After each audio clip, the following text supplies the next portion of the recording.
Ce trimestre, notre attention s'est portée sur la division de l'Afrique du centre-est, notamment le Soudan du Sud et le Rwanda. Nous avons entendu des récits étonnants sur la façon dont Dieu est intervenu dans des circonstances très dures où des personnes ont survécu et pardonné. Nous entendrons aujourd'hui un dernier récit parlant de possession démoniaque au Soudan du Sud et du ministère de l'un des pionniers de la mission globale.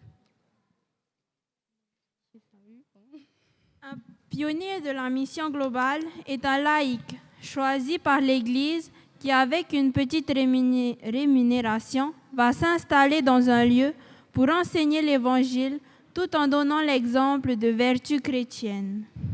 Ces pionniers ont un rôle spécial, créant de nouvelles congrégations dans les régions nouvelles.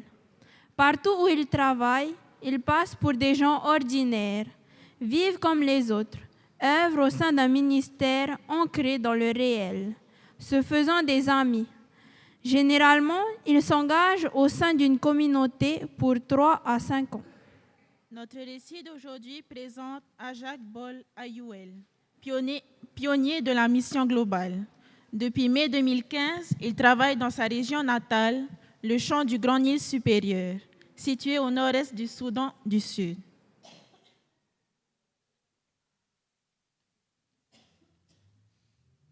L'église adventiste de la ville d'Ajak n'est pas grande, mais lorsque des combats survinrent le long de la frontière nord avec le Soudan, la plupart des membres s'enfuirent. Ajak et sa famille décidèrent néanmoins de rester afin de poursuivre leur ministère auprès des 10 membres restants et des autres habitants de la ville. Quand les combats se clamèrent, certaines personnes rentrèrent chez elles. Ajak se mêla aux gens, apprenant à les connaître, eux, ainsi que leurs besoins. Il entreprit de donner des études bibliques dans plusieurs foyers. Un jour, l'un de ses voisins vécut quelque chose d'effrayant. Ajak le raconte lui-même.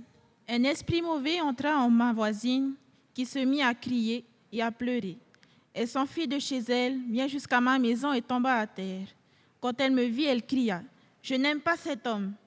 Elle se releva et continua à crier en courant vers l'église pentecôtiste. Là, elle se jeta également à terre en criant. Plusieurs personnes sortirent précipitamment de l'église et la maintenirent immobile. Quand elle me vit approcher, elle hurla « Je ne veux pas voir cet homme ici. Prions pour elle », dis-je à ceux qui s'étaient rassemblés autour d'elle. Mais quand je m'approchais pour prier, elle souffla sur mon visage, un air chaud et aveuglant, et je dus reculer et rester un moment immobile. Mais je savais qu'il était nécessaire de prier pour qu'elle soit délivrée du démon qui la possédait. Je m'avançai à nouveau et commençai à prier, plaçant ma confiance en Dieu pour qu'il la guérisse. Ce faisant, l'esprit mauvais la quitta. Elle se détendit et reprit possession d'elle-même. Elle ouvrit les yeux, regarda à droite et à gauche, puis demanda « Comment suis-je arrivée ici ?» Quand elle comprit ce qui lui était arrivé, elle remercia et loua Dieu. Tandis que nous retournions ensemble jusque chez elle, je lui dis « Dieu vous a délivré du mauvais esprit qui avait pris possession de vous. Il est important que nous continuions à prier pour qu'il ne revienne pas. » Ajak étudie maintenant la Bible avec cette femme qui est très reconnaissante envers Dieu, parce que l'esprit mauvais n'est pas revenu. Nous espérons qu'elle sera bientôt baptisée. Comme nous l'avons vu ce trimestre, les habitants du Soudan du Sud ont traversé des guerres et connu de grandes difficultés. L'Église continue néanmoins à croître dans ce pays. À Djouba, nous touchons de nombreuses personnes par le biais de la station radio située dans le complexe de la mission. Certains assistent à des programmes d'évangélisation et d'autres découvrent le message adventiste via des amis ou des proches. S'il y a des églises adventistes au Soudan du Sud, il n'existe pas de pièces attendantes à ces simples bâtiments pour l'école du sabbat et les activités de la jeunesse. Ils se réunissent sous des arbres, sauf quand il pleut. Une partie de l'offrande du 13e sabbat permettra la construction d'un bâtiment spécial ou bergerie pour les enfants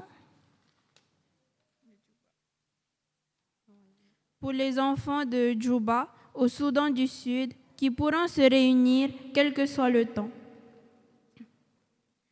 Une partie de l'offrande du 13e sabbat ira au nouveau campus de l'Université adventiste d'Afrique centrale à Kigali, au Rwanda.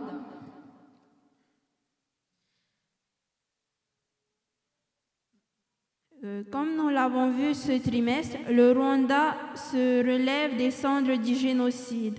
Par la grâce et le pardon de Dieu, il est devenu un lieu de guérison où ensemble les membres vont de l'avant. En lien avec la division de l'Afrique du centre-est,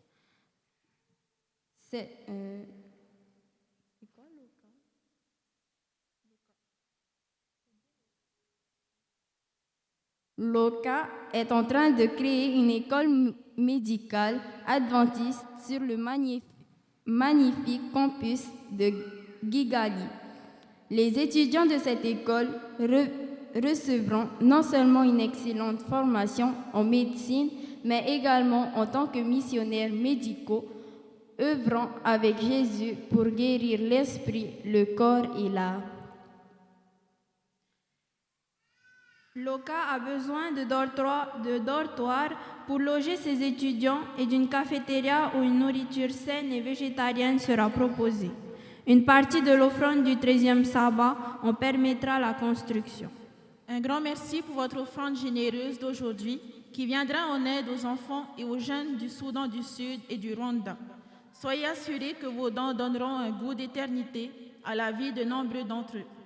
Que Dieu vous bénisse.